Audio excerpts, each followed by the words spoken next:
Salve, meus queridos, tudo bem com vocês? Hoje é dia de falar a respeito dos anelídeos. Anelídeos são animais invertebrados, como por exemplo, as minhocas, os poliquetos, que são menos conhecidos como anereis, e a sanguessuga. Mas o porquê da denominação anelídeo para esse filo animal? Porque são animais que apresentam o corpo dividido em segmentos corpóreos, metâmeros. No caso, esses segmentos são anéis que se espalham tanto interna quanto externamente pelo corpo desses animais. Daí a denominação anelídeos. Eles têm outras características, como por exemplo serem triblásticos. Não é nenhuma novidade evolutiva. Nós já vimos isso nos plateumintos e nos nematóides. Triblástico significa que ele tem três folhetos germinativos: endoderme, ectoderme e mesoderme. Mas nós temos uma novidade evolutiva. São os animais que inicialmente apresentam o primeiro celoma. São os primeiros animais verdadeiramente celomados. Celoma é uma cavidade interna onde se alojam os órgãos internos do animal, e ela é revestida totalmente por tecidos originados da mesoderme, tá? O fato de serem protostômios está relacionado ao sistema digestório. Daqui a pouco a gente fala um pouco mais do sistema digestório, que é um sistema digestório completo, com boquianos, e eu retorno nessa informação em relação a serem animais protostômios, tá? A simetria é bilateral, um plano de divisão corpórea. Em relação ao habitat, eles são terrestres, como é o caso das minhocas, mas existem sim muitas espécies aquáticas, inclusive espécies marinhas, como é o caso de poliquetos, como é o caso da nereis, e o caso das sanguessugas, que vivem em ambientes mais pantanosos. Em relação à digestão, circulação, respiração, excreção e sistema nervoso, a gente vai falando ao longo dessa nossa aula. Agora é hora da gente falar um pouquinho a respeito da classificação desses animais. São muitas espécies, cerca de 15 mil espécies, e elas estão distribuídas em cerca de três classes. A classificação desses animais ela vai estar baseada por meio de expansões laterais que esses animais apresentam. São pequenas expansões mesmo, denominadas cerdas. Elas ficam nas laterais do corpo e a denominação está relacionada à presença, ausência e número de cerdas. Então nós temos um grupo que não apresenta nenhuma cerda no corpo. Eles se denominam aquetas. O A na frente de nomes na biologia geralmente é uma negação. Queta vem de cerda, então aquetas não possuem cerdas. É o caso dos hirudíneos, também conhecidos como sanguessugas. Existem aqueles que apresentam poucas cerdas espalhadas pelo corpo, tá? São os oligoquetas, queta cerda, oligo pouco. Exemplo, as minhocas. Existe aquele grupo onde os indivíduos apresentam muitas cerdas, por isso eles são denominados de poliquetos. Queta cerda, polis, várias cerdas, é o caso da nereis. Aqui a gente tem a base da classificação, agora a gente segue na nossa aula falando um pouquinho a respeito da fisiologia, o que a gente encontra em nível de respiração, digestão, excreção, reprodução, etc. Vem comigo e vamos falar um pouquinho a respeito da fisiologia desses animais. Começamos pelo sistema digestório. O sistema digestório desses animais é um sistema digestório completo. O que significa isso? Eles possuem duas aberturas, a boca e o ânus. No início eu falei para vocês que quando a gente falasse sistema digestório, eu explicaria o porquê que eles são denominados como animais protostômios. Quando o animal apresenta tubo digestório completo, ele pode ser classificado como protostômio ou como deuterostômio. Nos deuterostômios, a primeira abertura na formação embriológica no tubo digestório a se formar é o ânus e posteriormente a boca.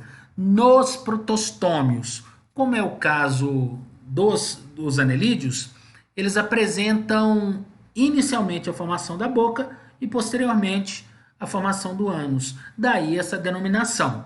Pegando como exemplo a digestão de uma minhoca, eles são considerados como animais detritívoros. O que significa isso? Eles basicamente engolem terra, tá, gente? E terra onde eles vão encontrar misturados tanto pequenos animais, quanto micro-organismos, quanto também folhas. A gente vai ter um esqueminha básico de como funciona esse sistema digestório, começando pela faringe. Lá na faringe existem glândulas que vão lubrificar o alimento e, consequentemente, facilitar a digestão do alimento. Na sequência, logo após a faringe, existe o esôfago desse animal. Lá no esôfago existem glândulas chamadas glândulas calcíferas. Lembra aquele animal detritívoro? Ele vai se alimentar do quê? De pequenos animais, micro-organismos, folhas, mas tudo isso está misturado com o solo, tá? Essa glândula calcífera, ela é importante porque ela secreta carbonato. E esse carbonato neutraliza a acidez do solo. Isso é muito, muito importante para a digestão do animal. Logo após o esôfago é onde a gente tem o papo do animal. O papo é onde se armazena o alimento. Na sequência do papo existe a moela. A moela, ela é importante para que aconteça a trituração do alimento por movimentos que acontecem nas paredes musculares dessa região do trato digestório. Na sequência a gente tem o intestino, tá, gente? O intestino ele contém células que secretam enzimas, tá? E essas enzimas digerem gordura, celulose, proteína e por aí mais. Para aumentar a absorção no intestino, existe uma dobra denominada tiflossole, que beneficia em muito o animal em termos de maior obtenção de alimentos. Na sequência, existe o último poro do sistema digestório desse animal, que é o ânus.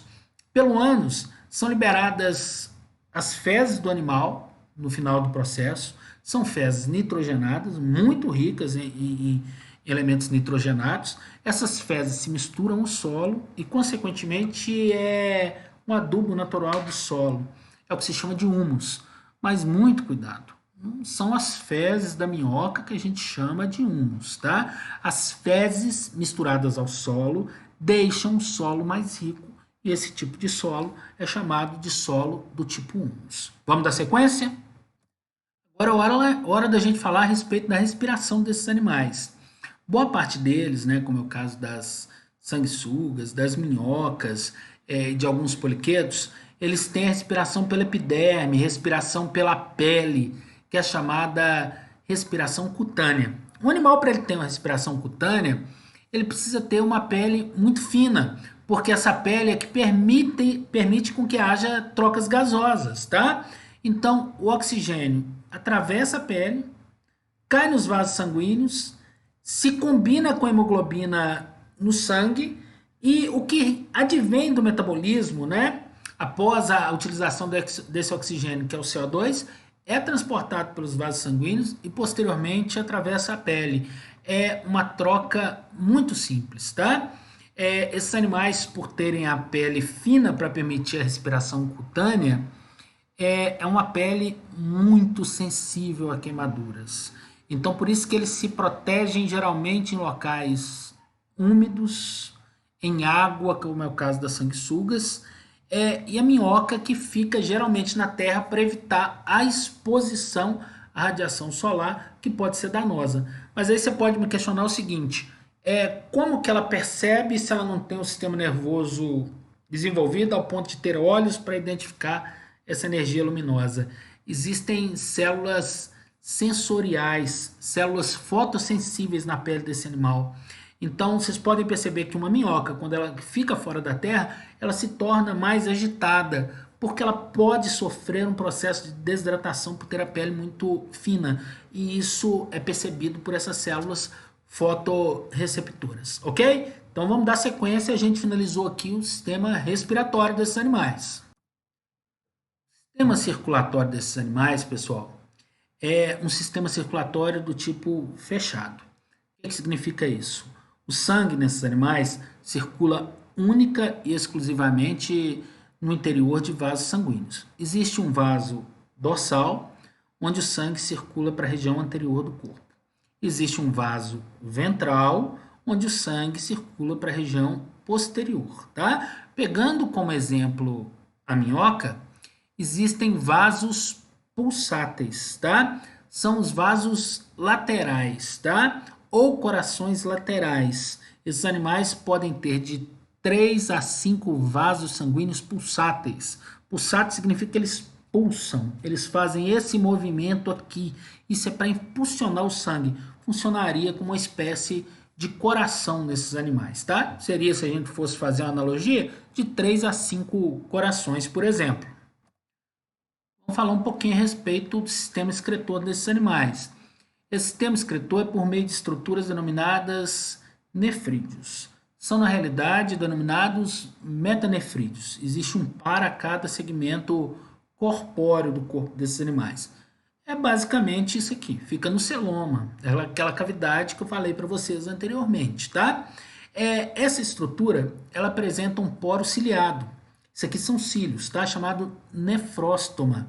Esses cílios aqui, o batimento permite a circulação e a entrada dos líquidos no interior da estrutura, tá? Para que haja a absorção do que é necessário e posteriormente a excreção, ou seja, eliminar o que o animal não mais precisa.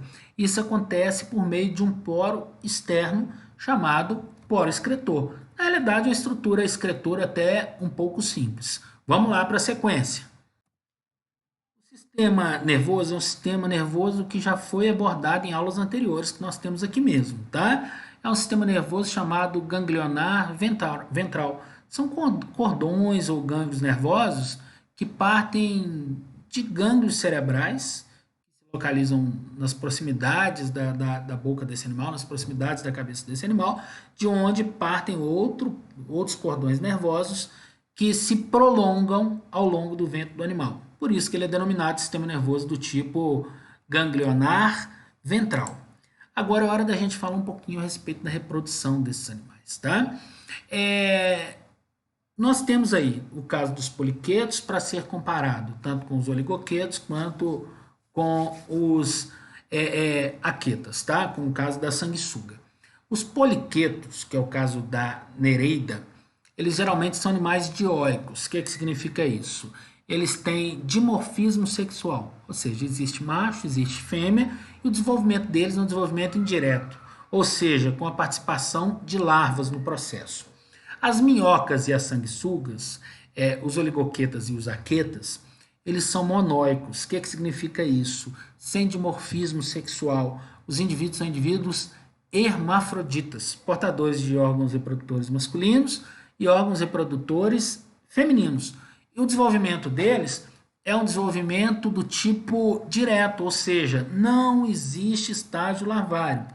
Mas mesmo sendo indivíduos hermafroditas, nas minhocas é muito comum que aconteça a fecundação cruzada, uma troca de espermatozoides entre os parceiros sexuais. Mais ou menos isso aqui, ó. Essa expansão lateral do corpo aqui é o que a gente chama de clitelo, tá? É visível nesses animais a presença dessa estrutura um pouco mais alongada.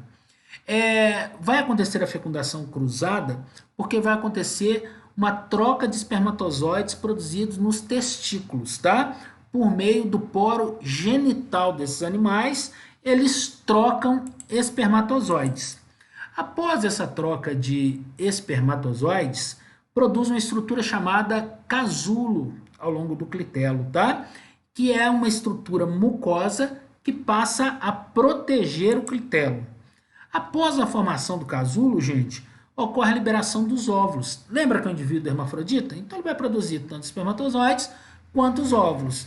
Esses ovários que produzem os óvulos da minhoca, eles são expelidos pelo casulo por meio dos poros genitais femininos, tá? Posteriormente vai acontecer a fecundação. Por meio de contrações musculares, o que vai acontecer com essa estrutura que é o casulo? Ela vai se locomover em direção à boca do animal, tá? E ao chegar na região dos receptáculos seminais, ocorre o encontro dos espermatozoides, que já estavam armazenados, e os óvulos que acabaram de chegar, finalizando com a fecundação desses animais. Posteriormente à fecundação, ocorre a formação dos ovos. Esses ovos, eles são desprendidos juntos com o casulo, saem através da boca do animal. Posteriormente, esses ovos que foram liberados, eles vão dar origem a jovens minhocas, lembra que é desenvolvimento direto, não tem estágio larvário, que passam somente por uma fase de crescimento nesse momento. Para a gente finalizar nossa aula, nós podemos abordar a relação de alguns anelídeos com seres humanos. A gente não pode deixar de falar da importância das minhocas, né? Lembra que as fezes nitrogenadas das minhocas, juntamente com a mistura do solo, deixa o solo mais rico. É o solo do tipo humus, né? E também a sobrevivência desses animais, o modo de vida desses animais, que é cavando túneis no solo, permite uma aeração mais eficiente do solo, uma maior entrada de oxigênio, uma melhor circulação de água. Então, solos com minhocas são solos mais ricos organicamente, propícios para a agricultura. Por isso que em muitos locais, além da produção agrícola, é muito comum a miocultura, a utilização de minhocas para a preparação do solo.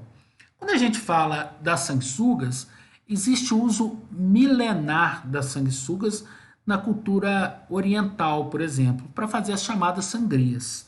Mas há muito tempo também já se utilizam as sanguessugas, um uso medicinal muito eficiente para redução dos edemas sanguíneos, tá? E também para melhoria de circulação em determinadas áreas do corpo. As sanguessugas se alimentam diretamente de sangue, não transmitem nenhuma doença, então não tem nenhum cuidado específico relacionado a isso, tá?